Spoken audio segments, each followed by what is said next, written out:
Well, it's taken us a while to get to this point. Ah, very cool. Glad I can give you an excuse to take a break. I'm doing okay. Not too bad. Settling nicely into this new schedule, so not too bad at all. Got almost 16 hours of content uploaded to my second YouTube channel for previous streams today, so there's plenty out there to watch if you missed any of them. But yeah, doing pretty good, and should have the rest of them up tonight. Get that deep dive out tomorrow. Start getting Dr. Animaction back on track.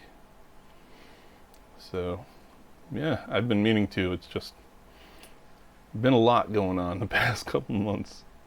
So trying a little different camera configuration tonight. Doing the detail camera and the dice camera, so we'll see how that goes. And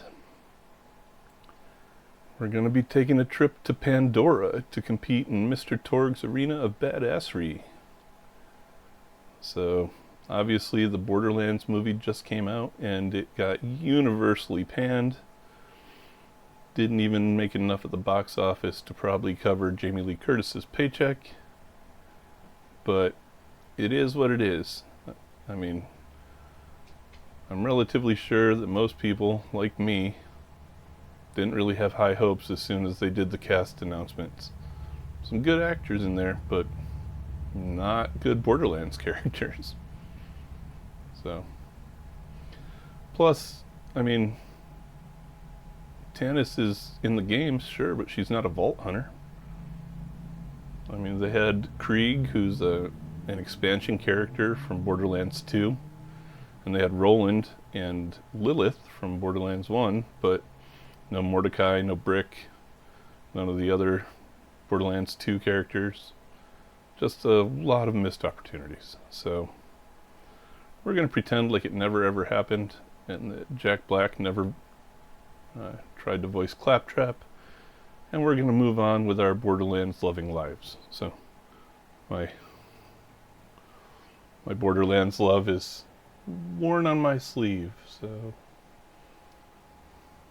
it's one of my favorite video game series out there.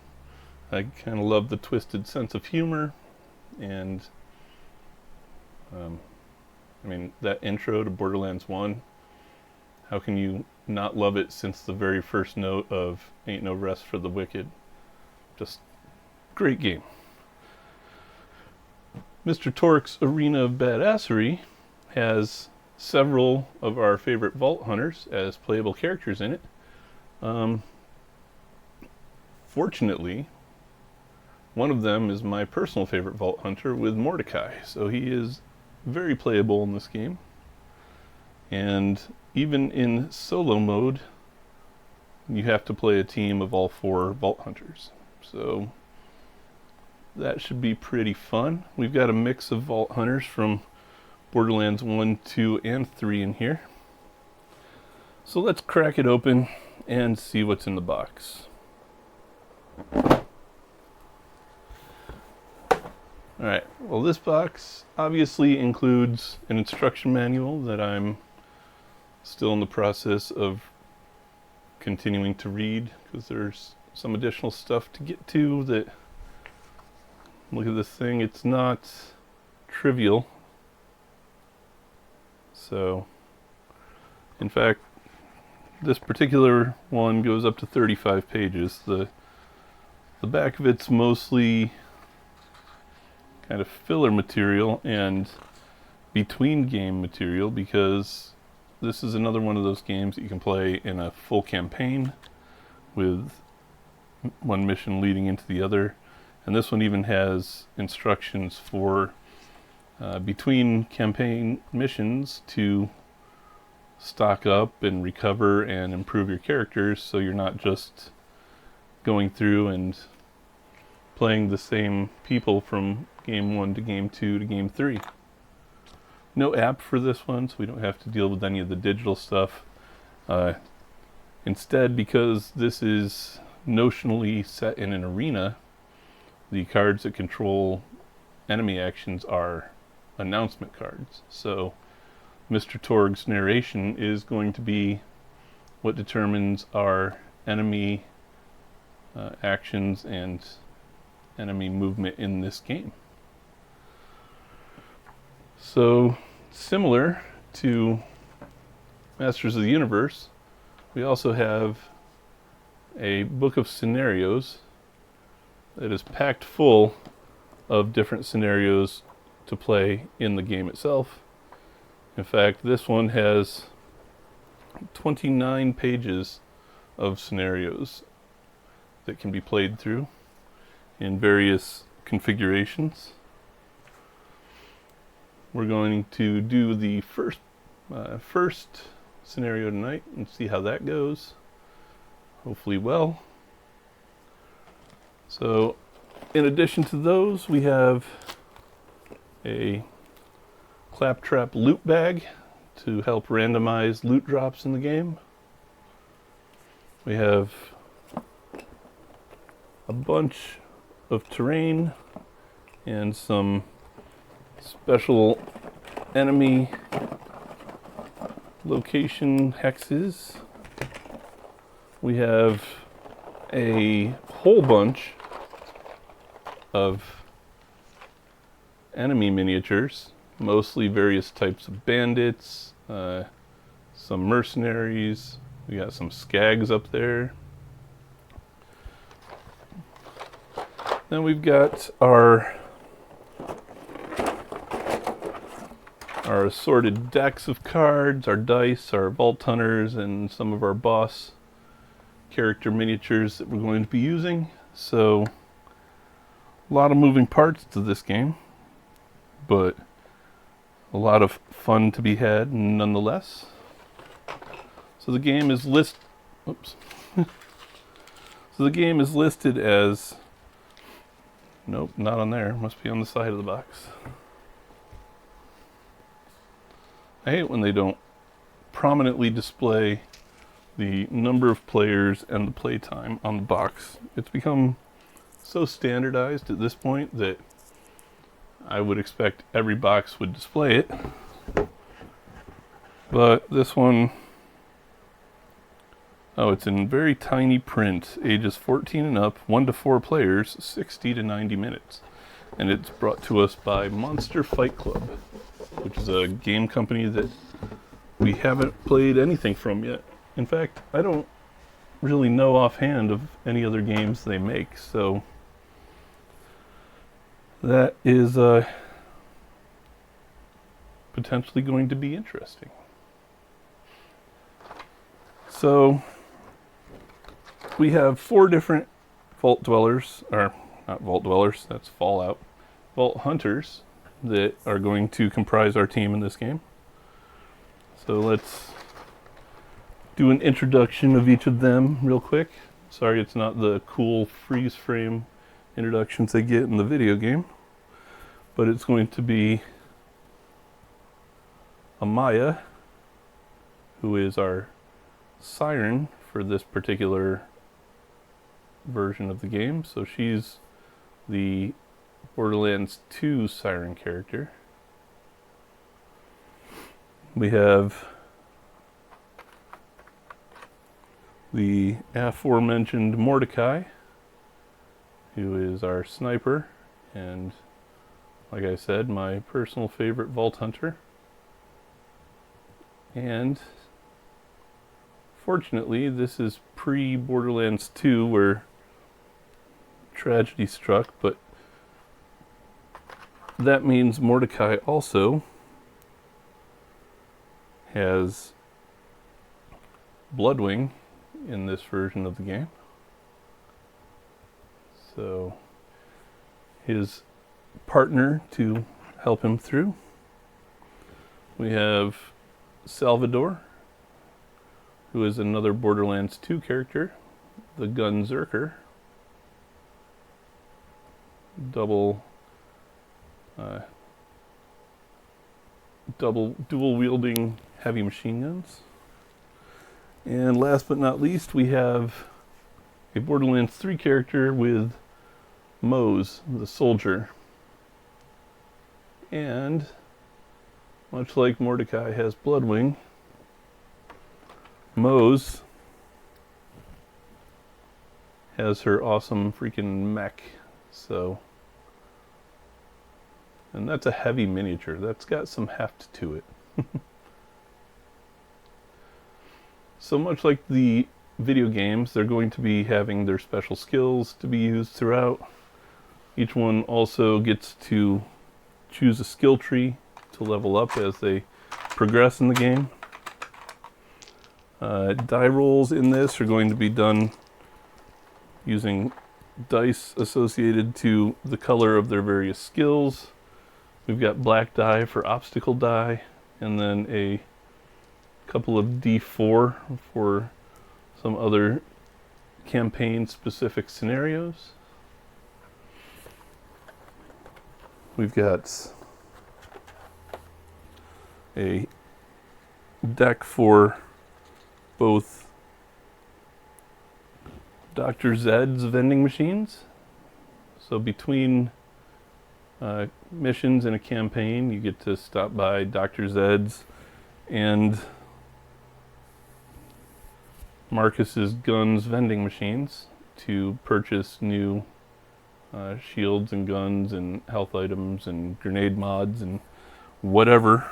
There are not quite the bajillion guns that the video game has, but there are a significant number of them in here. We've got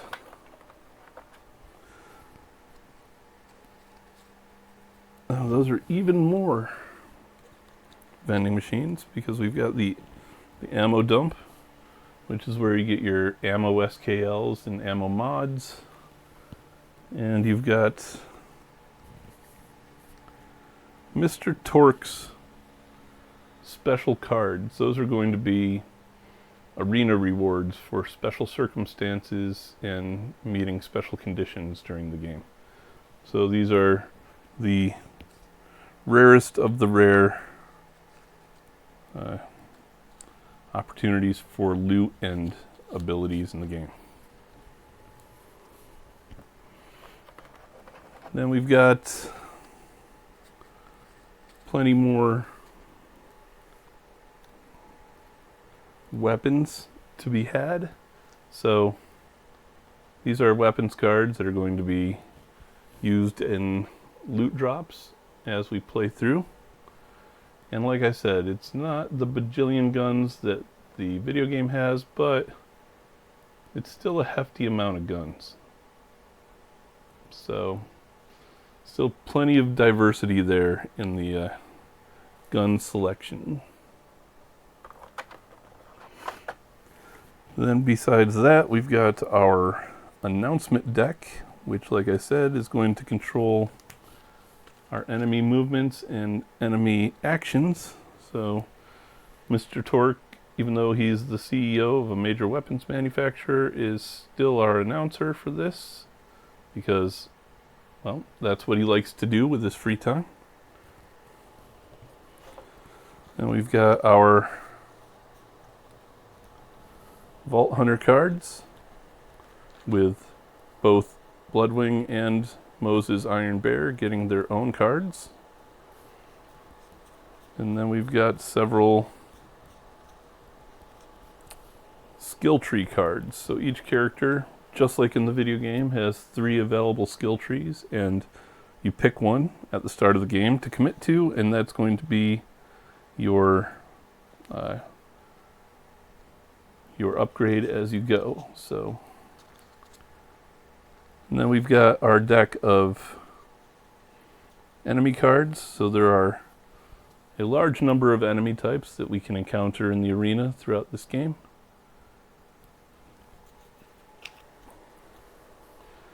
And lastly, we have, well, I guess not lastly, there's 2 more to go. We have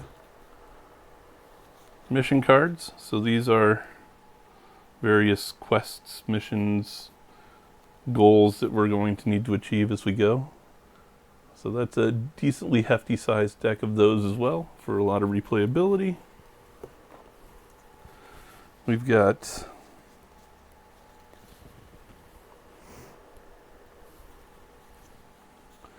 some special condition cards that will come into play during certain scenarios. And then we have our random event cards, which is one of the larger decks in the game. So there's going to be a lot going on with enemy actions and various enemy forces that are going to make their way out onto the board. We have tokens plenty with various terrain that Borderlands faithful will be familiar with. So various setups can have everything from the control panels, like the satellite control panels from some of the video game missions, or they can have satellite units that'll be scattered around the map. They can have barrels of each of the various colors for the 4 different elemental effects, or plain barrels that don't explode because they're boring. They can have several new use stations scattered around a specific arena, so that if and when your Vault Hunter dies, they have multiple respawn points.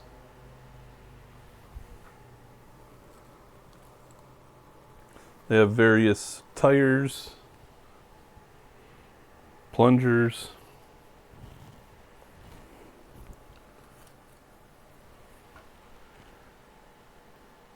weapon chests, and I guess that's the contents of the weapons chest.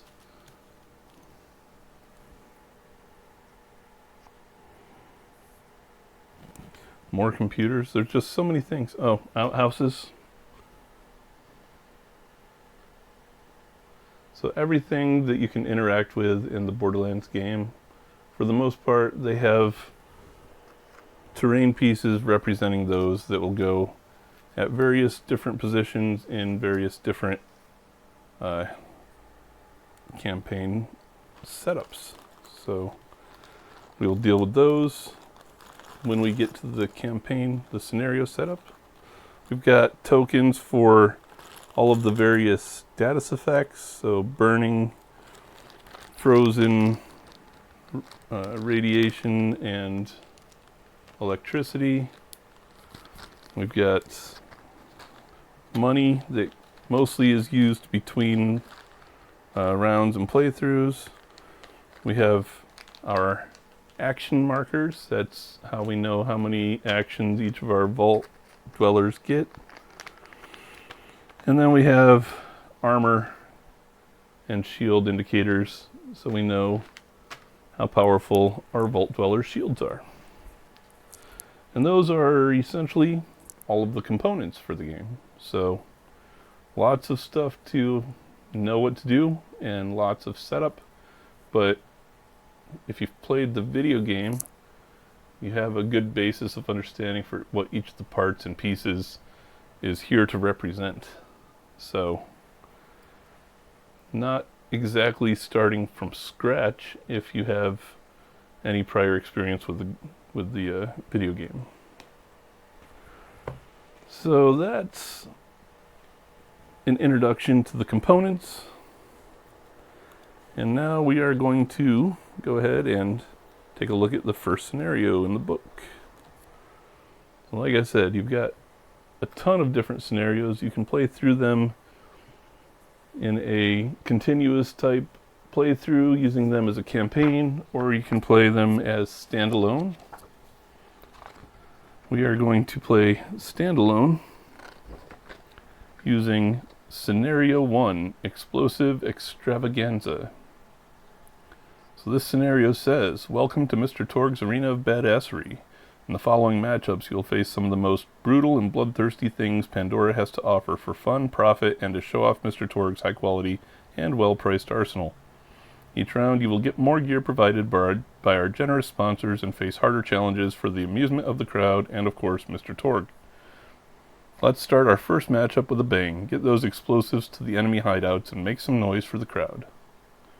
So there are going to be 4 announcement cards, which the announcement cards also serve as kind of a time limit for the game, because as each round you'll play through one until you get to the round 0 card, and that one repeats until the game's over but has the most difficult challenges. We're going to start with $1,000. The special rules say Vault Hunters may use the basic collect action to pick up bomb tokens. If a Vault Hunter with a bomb token is taken out, place a token in the space a Vault Hunter had occupied. Vault Hunter with a bomb that's adjacent to a spawning zone may take an interact action to blow up the spawning zone. Destroy it, as it's now a normal zone. Bomb token is also destroyed. This action is complex. It may not be taken if there are enemies in the Vault Hunter zone. See page 29 of the rulebook for what mailboxes and vending machines do. You can still win this scenario if you ignore them, but they may have some awesome loot. So there you go.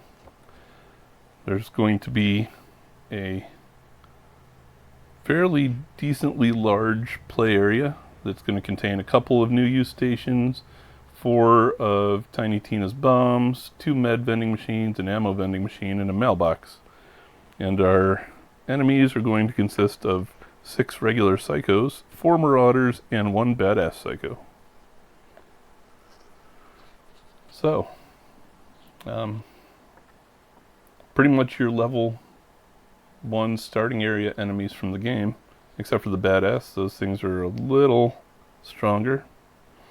And then there are some other things in here that are like more basic role-playing game mechanics with critical failures and critical successes. Critical failures in this are called fumbles. So that's fun. And the victory conditions in here are the Vault Hunters win as soon as all the spawning zones are destroyed. So, let's see if we can get this set up. Here's what our map's going to look like for this particular mission, adventure, chapter. I don't know what you want to call it. But let's see if we can figure out where all the pieces we need are. We've got interior pieces, which we're not using for this particular map. We've got things like the bus, various other locations. Each of the terrain pieces is dual-sided, so it has a lot of different options available for the game. But we need a couple of specific things for this first playthrough. And hopefully I can find them.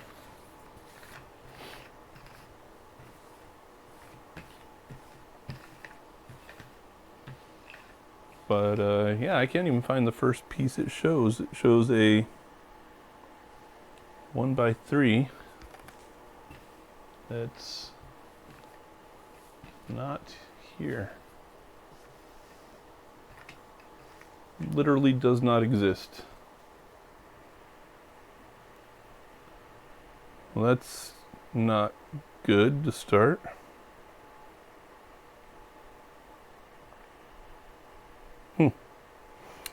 Okay, well, in that case, let's start by building from this end, because at least we have these terrain pieces. We've got one here, we've got this one here.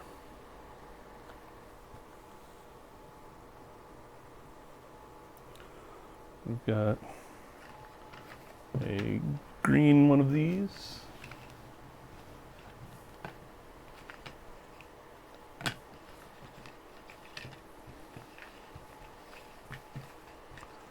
Which again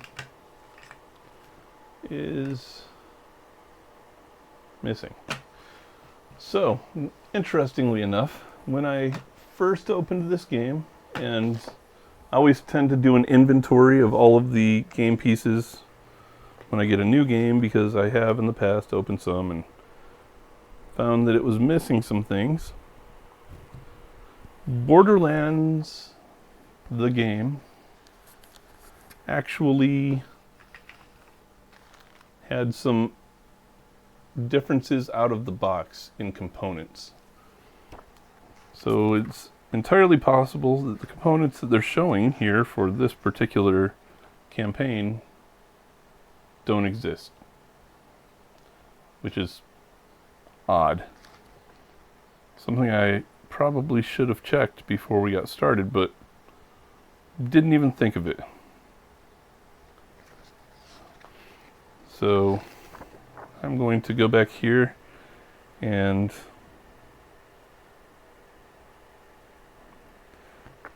nope, on the component sheet it doesn't even list that piece that it's showing. There's a piece here that is a 1x3 in a line, and we don't have any of those. So either it's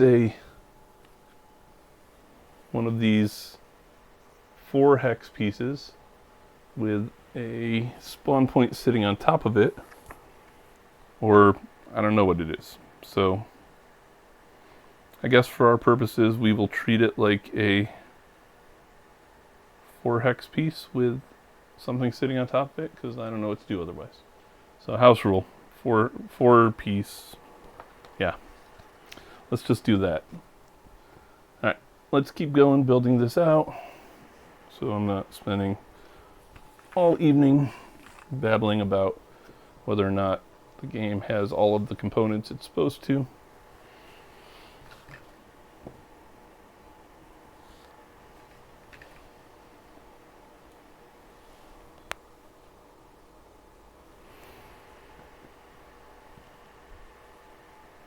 Am I the only one that gets confused by board layouts sometimes? Lose track of where I am?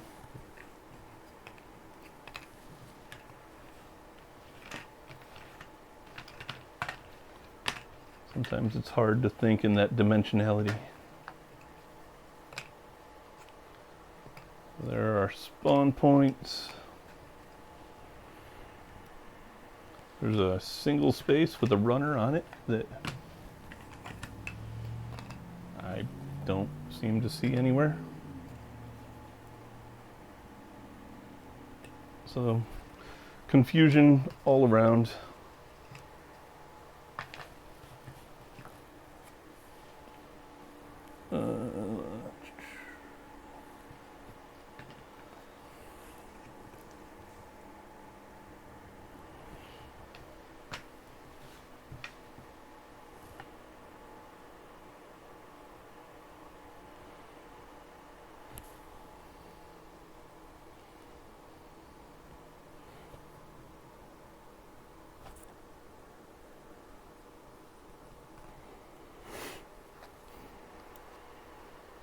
Oh, I also have something interesting to show y'all tonight.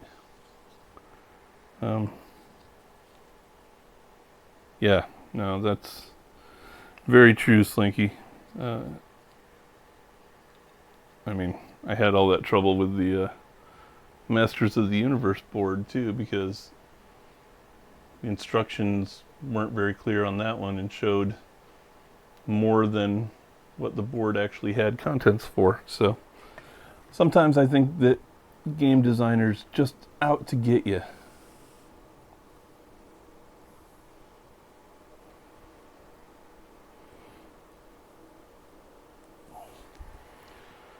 Alright, almost there, I think. That's here. This one is here. Then we have our spawn points. So spawn point 3, I think, is just going to have to live there. Spawn point 4 goes up here. And spawn point 2, wherever that ran off to, goes down at the bottom here.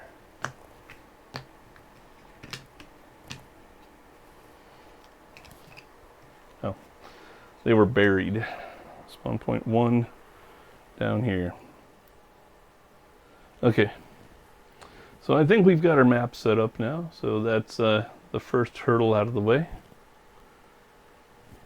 And oh good, it all shows up on the camera, so that's good. I'm gonna go ahead and throw these other terrain pieces back in the box for now.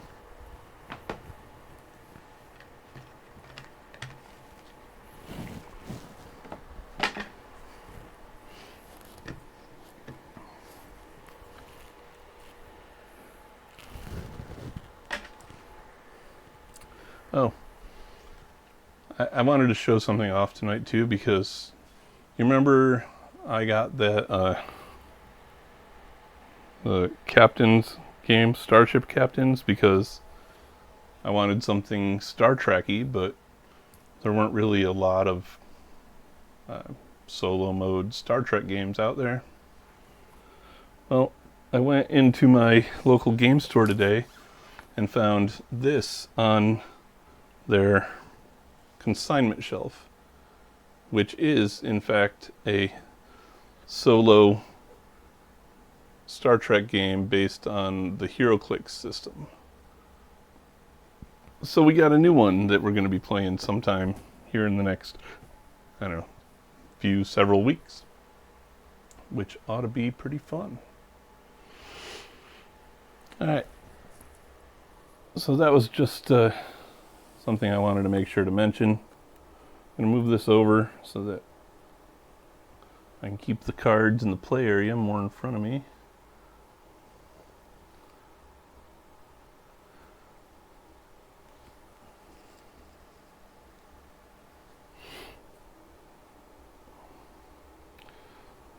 So the fact that we're using bombs that look just like the Tiny Tina bombs from the video game for this scenario brings up another point about the movie, that Tina was one of the main characters, and she is in no way a Vault Hunter or playable in the Borderlands video games. So yeah, it does. I think it is Kelvin timeline. I mean, that's a very Kelvin looking. I mean, I think it's straight from the movie poster, right? The image on the box. But Star Trek nonetheless. So, and I actually enjoyed the Kelvin movies. I thought they were fun. So, focus camera. There you go. So I don't mind, but all right, now we got to get our various tidbits out on the board. So we've got 4 bombs in here. Grab those, place them in the arena.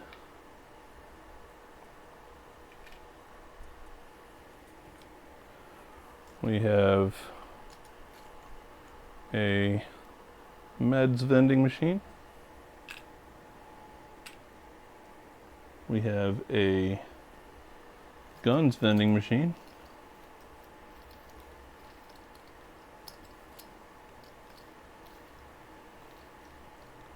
We have a mailbox.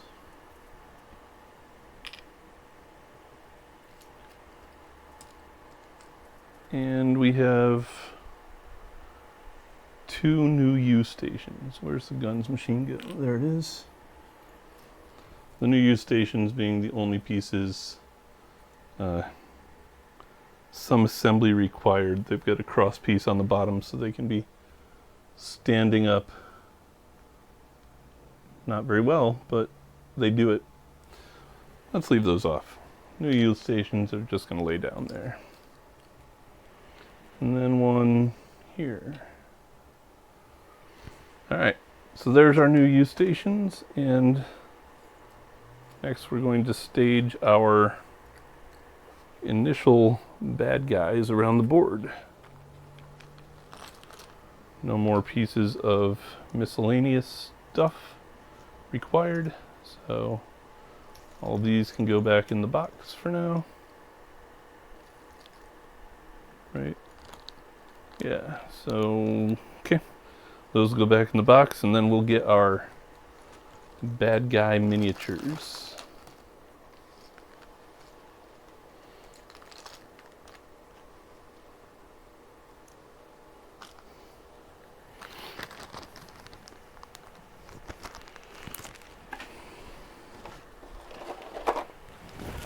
So we have a very large tray of bad guy miniatures here that we're going to be taking from. So we need 6 psychos. I guess all of these are various variety of psychos, so we'll just take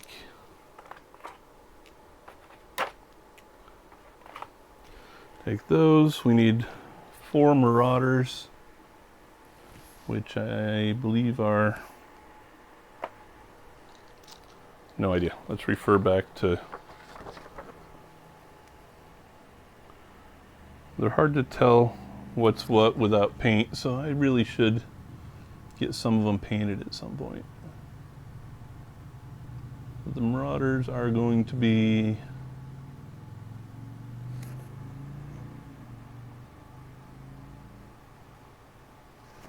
I guess these guys. They come in 2 varieties. So grab 4 of those. And then the badass psycho is going to be the big guys up here. So those are all of our potential enemies for this campaign. Some of the other campaigns in our scenarios are going to have named enemy characters from the video games that we're going to have to confront. So it looks like starting enemies for this particular scenario are going to be 4 psychos down here.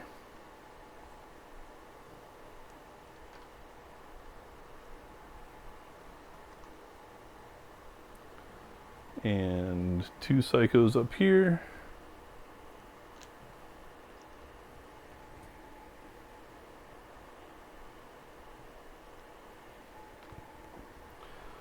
And a marauder.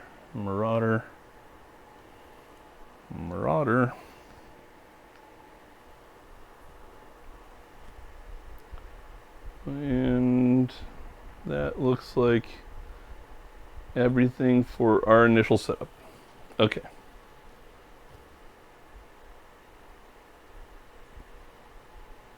One, 2. Okay. So our vault hunters are going to be starting out in here, next to this new U station. We will keep Bloodwing and Iron Bear in reserve. And that should be our setup, good to go. So we have a couple of points of note for this scenario. When an announcement prompts you to spawn, roll 1d4 to see what will spawn and which spawning zone will spawn. If that spawning zone is destroyed, re-roll once. If the re-roll is still a destroyed spawning zone, do not spawn. So there's our d4s. One of them has numbers relating to the numbers on the spawning zones, and then we have several icons relating to the different sorts of bad guys that can put in an appearance. So we will leave those where they're convenient. Then we've also got a spawn table, spawn 5 psychos from zone 1 on a fumble. On a 2, spawn 2 marauders and 2 psychos from zone 2. On a 3, spawn 2 marauders and 2 psychos from zone 3. And on a crit, spawn 2 marauders and 4 psychos from zone 4. We also have the slaughter light, which is a kind of like a disco ball condition for the arena. And when the slaughter light's active, all marauders and badass marauders gain +2 strength and deadly on all attacks while the slaughter light is active. Use this table to see what spawns and where, and it's got the spawn criteria again. And that's pretty much all we need to know. So I'll keep the rest of my enemy miniatures handy. I'll keep the loot bag also pretty handy in case we run across any loot while we're going. And I'll grab 4 announcements because that's what we're going to be using for this particular scenario. Oops, have to pull out the announcement 0 card. Tier 0 announcement.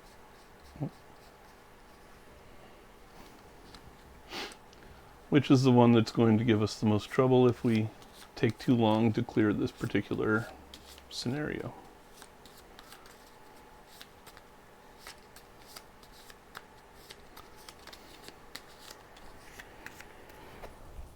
Alright, so 1, 2, 3. I think it means 3 and a tier 0 card. Announcement cards 4. Oh, I'm going to operate under the assumption that it means a tier 0 card for that 4th one. So these go face up in a line to indicate which order they're going to occur in.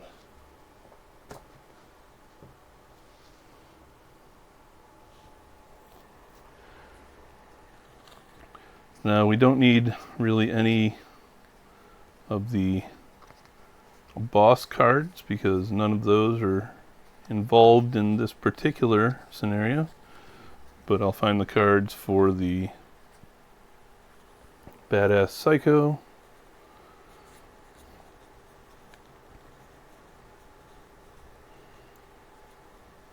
the marauder, the regular psycho, and that should be about it for this particular scenario.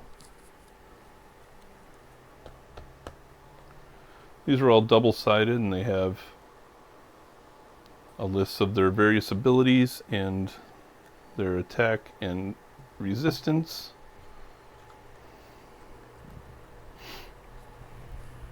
Put the rest of those away.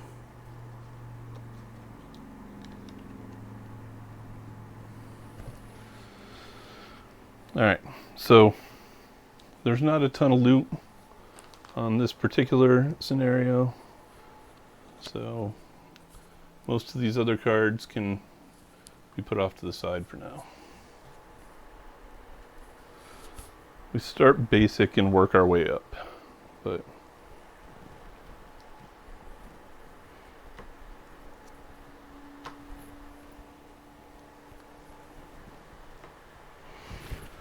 now, I apologize if it's boring, but I like to do the actual game setup on camera so that everybody watching can get an idea of how long it takes to set the game up, how complicated the setup process is, you know, things like that that are kind of key components to actually playing the game. So, as you can see, this one took probably a half hour to set up the scenario. Just something you kind of have to keep in mind when you're estimating your playtime, and kind of think it's important. So that's why I do it on camera, not to bore everyone. But if you do find it boring, again, I apologize. So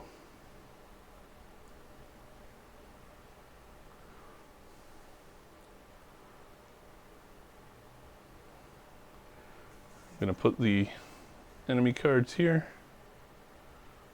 where I can see them.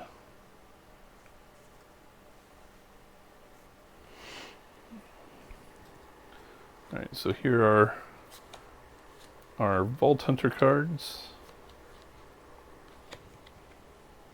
Okay, visible.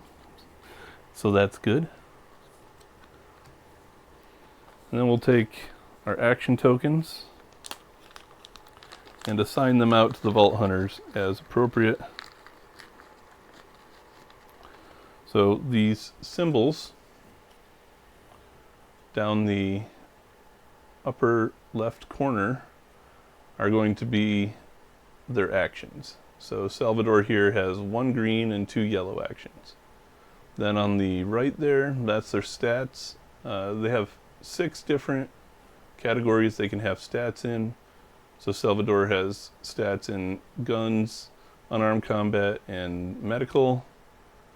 And then he's got his special ability, Gunzerker, and his starting equipment listed. So his starting equipment's going to be a Caracal. So I'll grab that in a second. But Salvador gets 3 action tokens, like so. Mose gets the same. Mordecai gets the same as well, and so does Amara.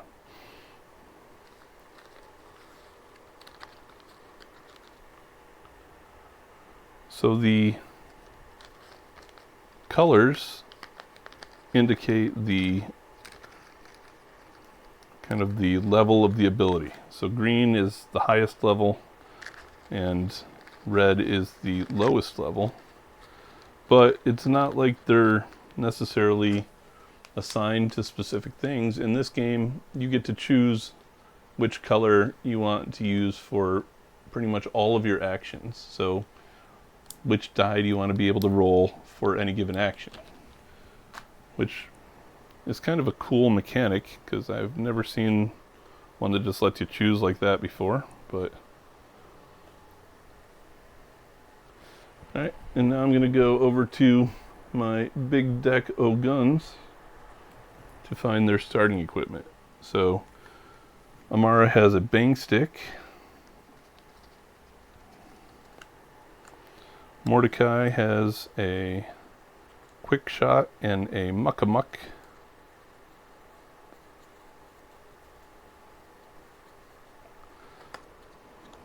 Salvador has a Caracal.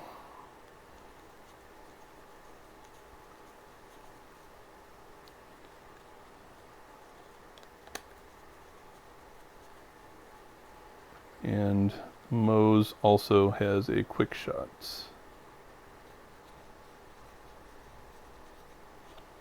There's the muck-a-muck sniper rifle.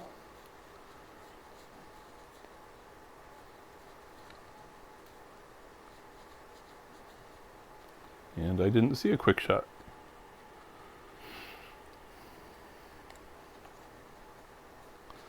Downside to having a giant deck of weapons.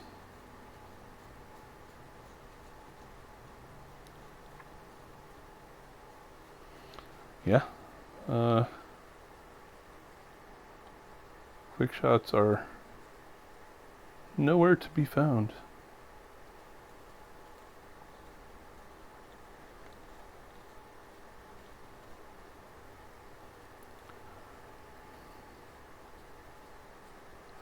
Well, I don't really know what to do about that. That's interesting.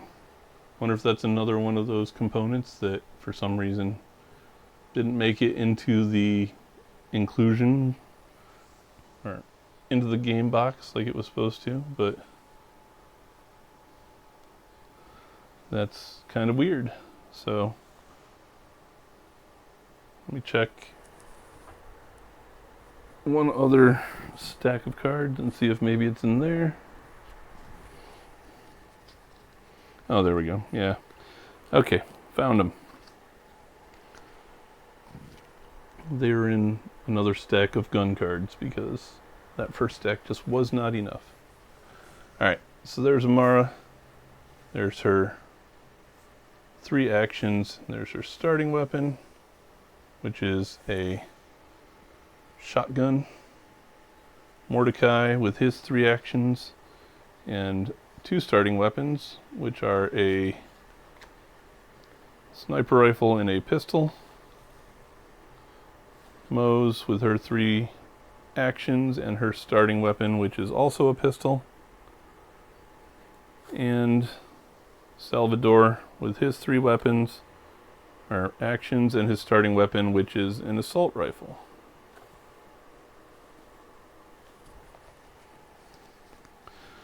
And then we're supposed to pick a skill tree for each of them because, like I said, you level up and such between various scenarios, but you can also pull a loot token that is an instant level up. I don't think we're going to get any loot in this game, but just in case, I'll grab one skill tree for each of them. So for Mordecai, I'll grab a sniper. For Mose, demolition woman. For Amara, we'll do brawl, and for Salvador, we will do gunlust. Just in case we do get the opportunity to level up at all. And the rest of those will also go away for now.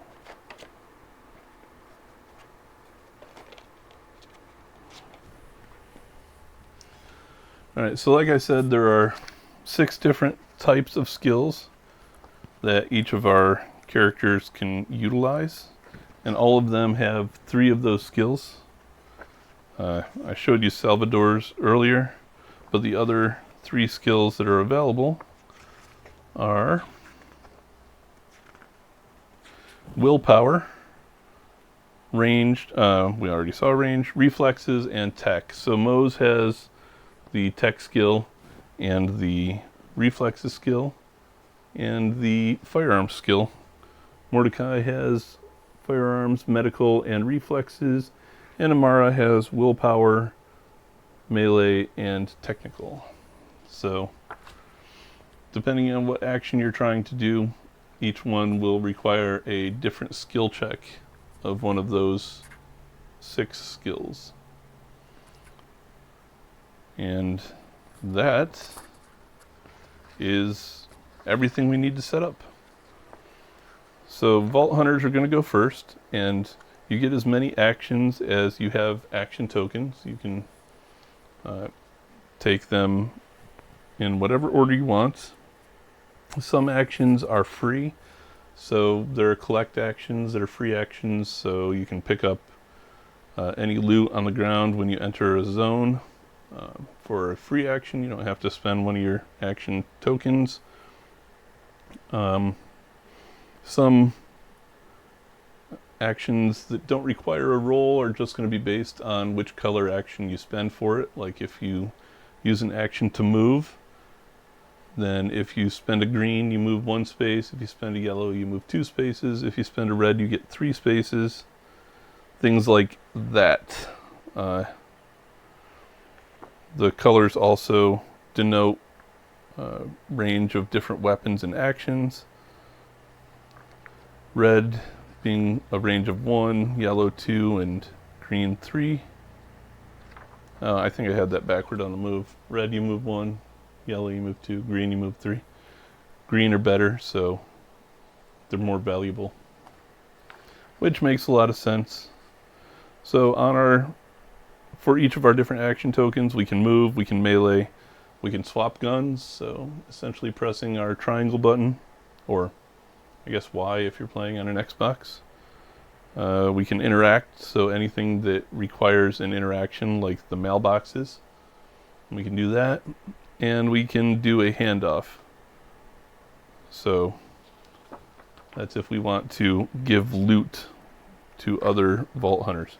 We can only give loot. We can't give any other, like we can't give guns or anything to the other Vault Hunters. We can only give loot tokens to them. So I did need one other token out of here before I put the bag away for good. There's also a spotlight token, so one of your characters is always going to be in the spotlight, and that's the character that the enemies are going to concentrate on. So Each Vault Hunter has one fan favorite card. For the duration of the scenario, this card defines how the Vault Hunter gains the Spotlight token. So, and that's also the, what was it called? The Kill Light? No, it's not called the Kill Light. It's called something else. Where did I put that other book? The Slaughter Light. That was close. Kill, slaughter. So, when the Spotlight token flips to red, that indicates that the Slaughter Light is on. And then we operate under Slaughter Light conditions. But when it's yellow, it's assigned to a specific Vault Hunter and puts that Vault Hunter in the spotlight.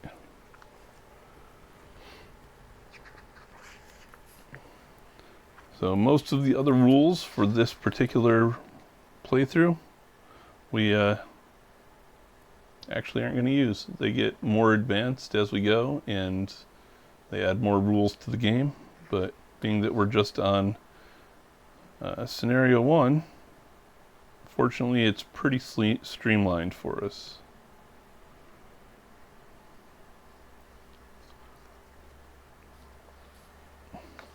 Oh, so I guess actually the sidekicks stay on the board, which doesn't make a ton of sense because in the games they usually don't appear until they're called. But hey, who am I to argue with the rule book? Especially Iron Bear. Iron Bear deconstructs and reconstructs. Well, being outnumbered is kind of a benchmark of Borderlands, but that's only to make the Vault Hunters look all that more badass. So it's not unusual to go into an area in the video game and encounter 15 to 20 enemy with your one little Vault Hunter in their pistol or whatever they're wielding at the time. So that's fairly representative. And these psychos, they only have a defense of 6, so they should be relatively easy to take down. They do have a throwing axe special and a 7 strength melee attack, which might be a problem. So I don't know. We'll see how that goes.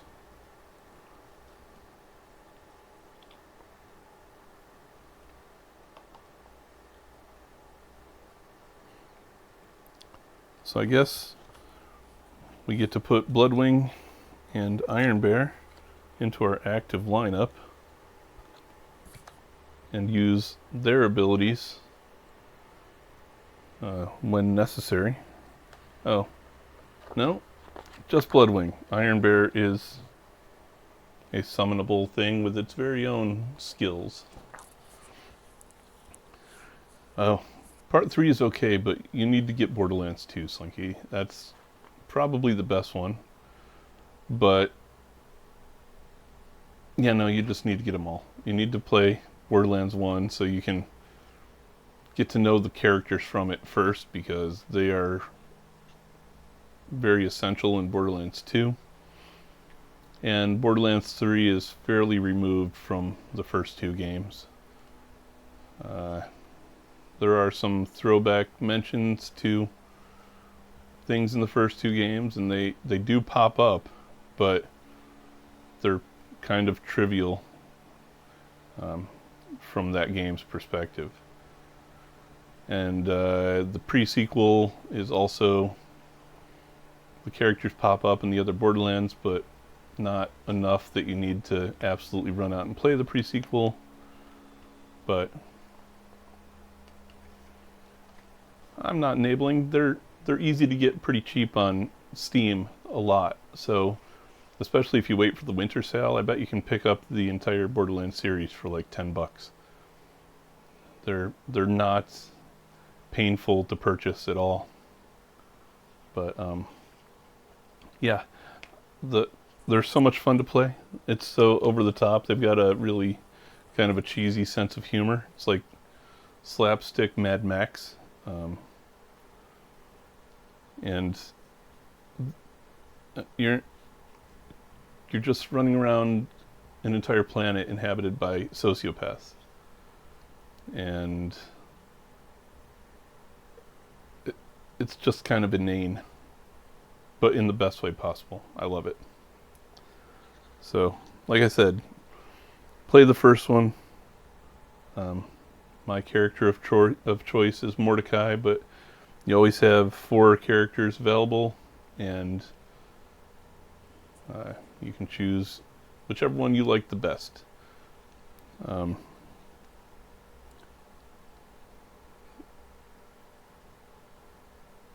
But yeah, there's some definite mythology that you're going to want to pick up from the various games as you go. So they're somewhat progressive. They build on each other.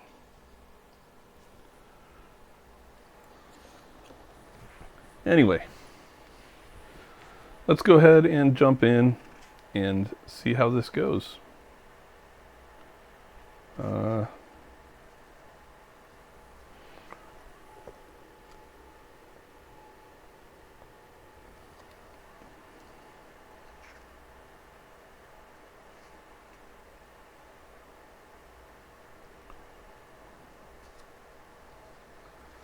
Alright, sorry.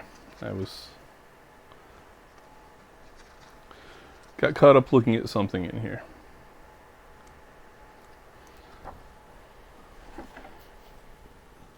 Alright, so we have our 4 spawn points, 3 of which are pretty well guarded, and then we've got 4 bombs that we have to gather en route to get those, to destroy those various spawn points. So we're just reading through each of the special abilities. We looked at Salvador's Gunzerker, so that at the end of this model's activation may make a ranged attack for free, so long as it uses an equipped gun it has not yet used this turn. So Mose's special ability is Iron Bear. Not surprisingly, at the end of each Vault Hunter turn, place a badass token on Mose.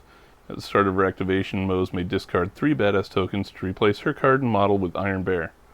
Move any models that share a zone with her to adjacent zones. Iron Bear does not retain Mose's wounds, gear, or mods, but does retain any other tokens she was carrying, such as loot, which will return to her when she re-enters play.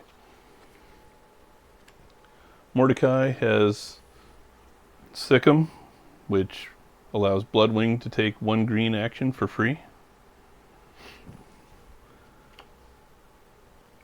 Also, Borderlands, all of the games, Slinky, have drop-in, drop-out co-op, so any of us others that have Borderlands on Steam can just join you as you play, even if we've only got a little bit of time, and you can play up to a full group of 4. And for Amara Backlash, when this model suffers a wound, place a badass token on it. This model may discard a badass token before rolling any skill tests to use willpower instead of the skill that would have been used. So those are the special abilities that we're going to have available. And we will jump in and get moving. Also, these are what it was talking about when it was referring to badass tokens. Badass is actually, starting in the second game, a currency, essentially, that you can collect and spend on new skills and increasing your various abilities. So these are the game's badass tokens that we'll be using whenever we need to apply one. So it looks like Mose, every 3 rounds, gets a chance to use a badass token. Yeah, Moses from Borderlands 3, and her ability, when you activate it, digitizes Iron Bear, and she climbs in it, and then you can actually have another Vault Hunter ride on its back and man a gun. So that's pretty cool, but my preferred character with a robot companion is from Borderlands 2. Her name is Gage, and she can summon a essentially autonomous drone that flies around and engages enemies for you. So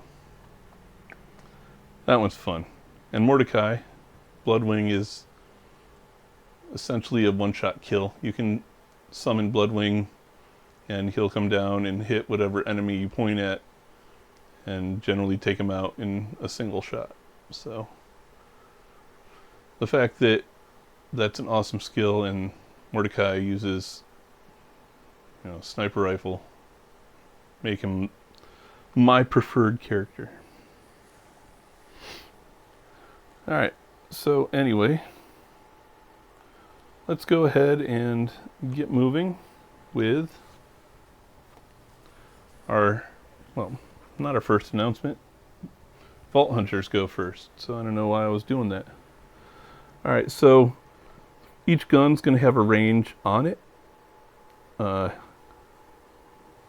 That's the little bar that stretches across the card. So Mordecai's goes all the way up to black, which means Mordecai can fire from 4 spaces away. Not surprising, because of the character Mordecai is. And then guns like Salvatore's assault rifle, they can't fire point blank, so they can only fire 2 or 3 spaces. Pistols have a limited range, so they can fire 1 or 2 spaces. And Amara's shotgun fires 1 space. So that's how you determine range for this game. So we'll start out with Mordecai by moving 1 space. Spend a yellow action to move 1 space. And then from here, I will go ahead and make a ranged attack with his Muck-a-Muck using a green action. So the way that works is we take a green die, roll it. I got a 6. We add his range skill to it, so that gives him a total attack of 8 against a berserker, or a psycho, which has a shield of 6 and a health of 1. So that psycho takes 2 damage to his shield. And that is essentially how attacks go. You just roll against their defense value, take the difference off as damage, and once their shield's completely gone, you get down to their health. Psychos have a single health, so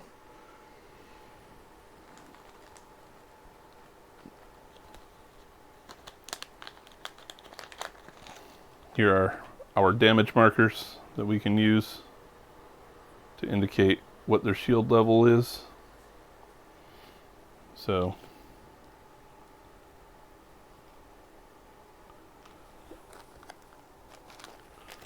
or maybe those are damage markers. Those are not damage markers. Not really well defined which one is which in this game. But we took 2 damage off his shield, so that's, well, I guess we had to put them next to the figure because we have 1 card representing 8 different figures on the board. That wouldn't work too well. And then I'll have Mordecai take another shot at the same bandit or psycho. So 4 plus 2 is 6. He was down to 4 shields, so he takes 2 more damage on top of that. And he's down to just 2 shield left. And that's all of Mordecai's actions. So now we'll move along to our next character. I'll move Salvador up. So 1, 2, because I spent a yellow action. That doesn't put him close enough. Well, that's dumb. I guess I'll have to use 2 move actions to get him up close enough to be able to use his Caracal, using his green action to engage the same psycho that Mordecai did. So that's 3 plus his ranged is 2. So that's 5 against his 2 shield. So he took 3 more damage, knocking his shield down to 0 and 1 health, taking out one of the psychos. So definitely tougher than I thought they were, but I guess that's pretty representative of the video game, because you're pretty weak when you start out in the video game. So that's fine. I accept it. Not that I think anybody in the Borderlands development team cares if I accept it or not. So next we'll move up Amara. Use a green action to move her up, and then a yellow action to move her again. And then attack with a yellow action with her shotgun. So we'll roll a yellow die. 5 plus her range. She doesn't have a ranged attack. She has a 1. No, a 0. She doesn't have a ranged attack, so she gets no modifiers. You know what? I'm pretty sure I did that wrong.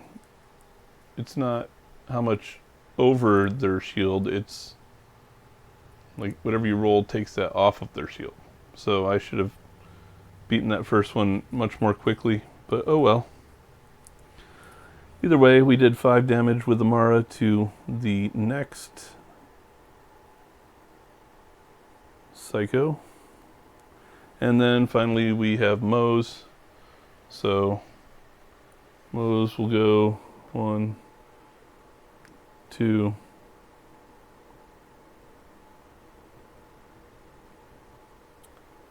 yeah, we'll just have Mose go 2, so we'll spend a yellow action, and that means her pistol, we're close enough to engage twice with her pistol. So she has a range of 3. I don't know why her range is higher than the sniper's, but it is. So we will attack an uninjured psycho first. So I rolled a 3 plus her 3 means 6, so that psycho shield is gone. And then I'll use her yellow action to roll against the one that Amara damaged, giving us a 7 plus her 3 is a 10. So that hits and takes out another psycho. So now we've got 2 psychos left, one of which has no shield and the other of which is still fully capable. Bloodwing is actually supposed to be moving with Mordecai, so I should keep him up here. And Bloodwing gets a free green action, but there's not really anything for him to do. So we'll move on to our first announcement card. And our first announcement card says for each of our bandits to move. So the psychos have a move of 3. They'll both just move up 1, which puts them close enough to attack. The marauders have a move of 2, so they'll start making their way down.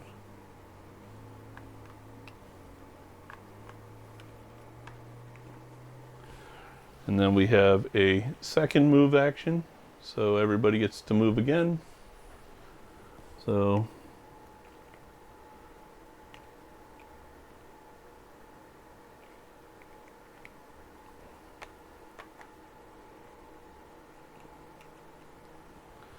Then we have an attack action. That seems excessive, but okay. So our attacks are, we have a strength 7 attack with psychos, so they're going to hit for 7 damage that we resist with melee. And the marauders have 6 strength, so they will do a 6 damage attack that we resist with reflexes. So let's see, Psycho 1 will attack Amara, and we resist that with strength, so it is supposed to be a colored attack.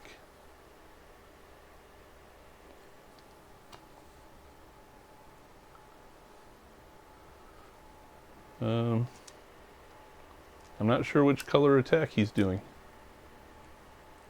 so I don't know which die to defend with. So let's see what the book says.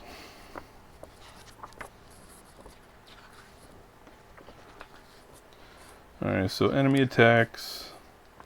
All enemies that are within range and line of sight of a Vault Hunter make an attack. If an enemy has no range or line of sight to any Vault Hunters during an attack order, it will perform a move instead. So we have their attack. Okay, so determine the target number equal to the enemy's strength plus any modifiers. For example, if the enemy has strength 5, you'll need 5 or higher to succeed unless something like an event card. Okay, that's not enemy strength. If the Vault Hunter failed to defend... So I guess I just get to pick an action token even if they're expended for the defense. Which means, obviously, I will roll green for defense for all of my Vault Hunters. So the Psycho, strength 7, needs a strength defense against Amara, so that's 4. She's got 2 strength, so that's 6, so she takes a single wound.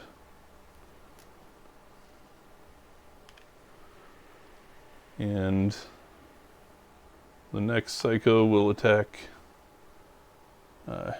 Salvador, who has a 1 strength. Oops, missed the tower. So I rolled a 6, plus 1 is 7, so no damage to Salvatore. This Marauder has a strength 6 attack.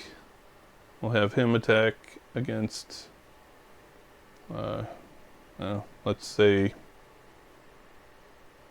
Mose, because she hasn't been attacked yet. I need a reflex to defend against that, so I rolled a 10. Mose has a reflex of 1, so it's an 11. We have these 2 Marauders up here, so first one will attack Mordecai. Mordecai rolled a 7, has reflexes of 2, so that's a 9, so no damage there. And the other one will also attack Mordecai. So 4 plus 2 is 6 against their strength 6 attack, so no damage there either. And they also have a range of 3, so they have line of sight on Amara and line of sight on Salvador. So these, oh no, those are psychos. They don't have a range. My bad. So yeah, we survived that first encounter, that first attack relatively unscathed. So next up we have an event. So let me grab the event deck real quick and shuffle that a little bit.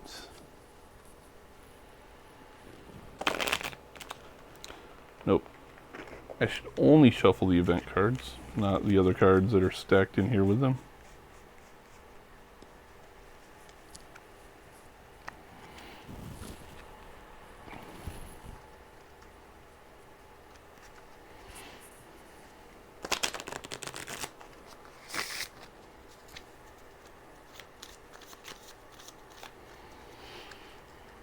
So this first event, a new challenger. Randomly draw a unique enemy and spawn it adjacent to the Vault Hunter with the spotlight. To randomly draw a unique enemy, simply take all unique enemy cards available to you and select one without looking.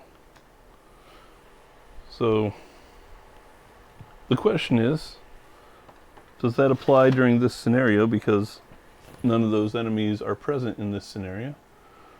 Or is it one that does not apply and needs to be cycled out? Not exactly clear on that, but whatever, we'll go ahead and spawn in a unique enemy anyway, just to make things interesting. There's several of them in the game. Unfortunately, not all of them have miniatures, but we do have colored rings that you put around the base of a model to indicate that it's not the standard model. And all of the uniques that you can actually end up with in this board game are named characters from the video games. I wonder if Face McShooty's in here. He's one of my favorites. One of the best missions in the video game. I won't spoil it for you, Slinky, but it's a fun mission. It's also like the easiest mission in the game. So, all right. So here's unique character deck, and we can randomly pull one out and see what happens. I hope it's not somebody super tough.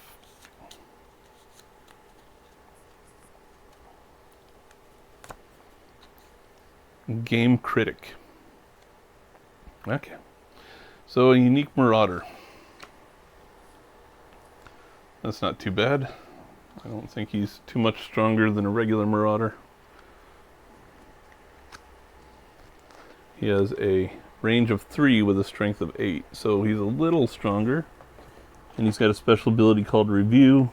Vault Hunters must re-roll the first successful defense roll against this model's attacks this turn. So I'll grab a base disc and throw it on one of the Marauder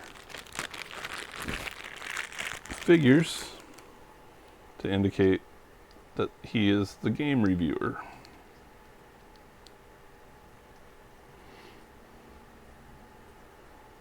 And spawn him. Nobody's got the spotlight right now, but we'll spawn him next to Amara and Salvador. And last but not least, all of the Vault Hunters are out of ammo, which is pretty great, I guess. Not exactly great, but it is what it is. So that means back to the Vault Hunter's turn, and we're going to be doing some melee fighting, looks like. Starting with Amara, we'll have her melee with the Game Critic using her green action token.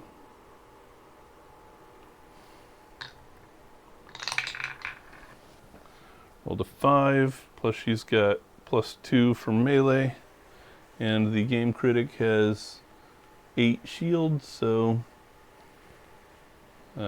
he's down to a single shield. So let's keep meleeing, I guess, using her yellow action token. Alright, 3 + 2 is 5, meaning we're down to his health, and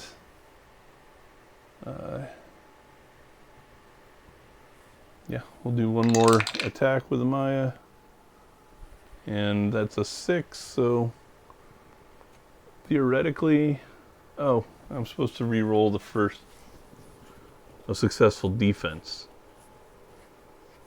That's not any problem. So that should be enough to take him out, I believe. And this is going to go on forever, it feels like. Because every round is going to spawn in more enemies. And if it takes me all of a character's actions to take one down in a round, I'm going to have a hard time actually getting to the bombs and placing them on the spawn points. So that's making me question if I'm doing something wrong, or if I'm even oversimplifying it, which would make it even more challenging. Yeah, I don't know. It seems like you just don't have enough time to take everybody out before you're getting down to that last announcement card. No worries, 10. I've been on top of getting the videos posted, so I'll probably get this one put up tonight. I was just saying, though, that mechanically the game doesn't feel right. So I'm not sure if I'm doing something wrong, or if I need to get into their website and check their updates. There were updates for the... I don't think so, because you still use the full 4 characters. There's really no adjustment for a solo mode at all. It plays just like the 4-player mode, only with a single person controlling everything.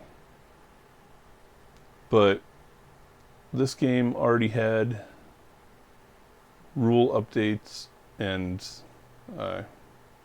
instruction updates out of the box, because when I opened it for the very first time, it didn't have all the components listed on the in the instruction book, and I went to their website and found that even before it shipped, they'd made addendums to the rules. So I don't know, Slinky, as an observer, what did you think about those first couple of combat encounters? Do you think they felt like they're moving at the right pace, or that it was going to get us stuck behind a never-ending cascade of psychos, and we would never progress to actually getting the bombs or blowing up the spawn points? I almost feel like I need to do some research and then come back and re-attack this particular game, because something just feels off. I'm not sure what it is, and that's bugging me. So I'm going to cut this one off here for the night, because otherwise I'm just going to get deeper into it and potentially just play it all wrong. Nah, no worries. I figured he was multitasking. But does that make sense to everyone, that we just call it here and let me go through and see what kind of rule addendums and updates they may have made for this particular game, and then revisit it again on a later stream. Otherwise, I'm worried that I'm just going to play an unwinnable game based on the rules as I understand them. So yeah, I think that's going to have to be what happens tonight, unfortunately. Also, I don't think I would have had time to finish So we will do a replay of this one, and I will do the setup prior to starting the stream, because this one had about a 30-minute setup on it, and showing it once was enough. But we may do a different scenario, one that's more in-depth and involved with more moving parts, just to see mechanically how other aspects of the game work. And yeah, we'll do it that way, because I want to make sure I'm playing it right. Otherwise, what good is it to show off and play for everyone? But we will revisit it in a couple weeks, a few weeks maybe, because there are other games to get to.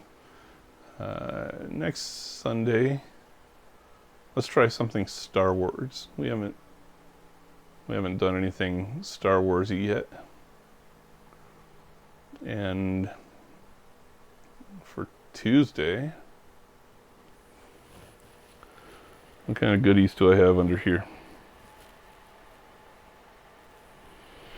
I don't know what we got for Tuesday, so stand by to be surprised. I'm thinking a non-renegade deck builder, so maybe look into one of the Marvel deck builders, either Champions or I forget what the other one is called. Legendary, I think. Yeah, Legendary. Either one of those, or maybe the Heroes of the Multiverse deck builder.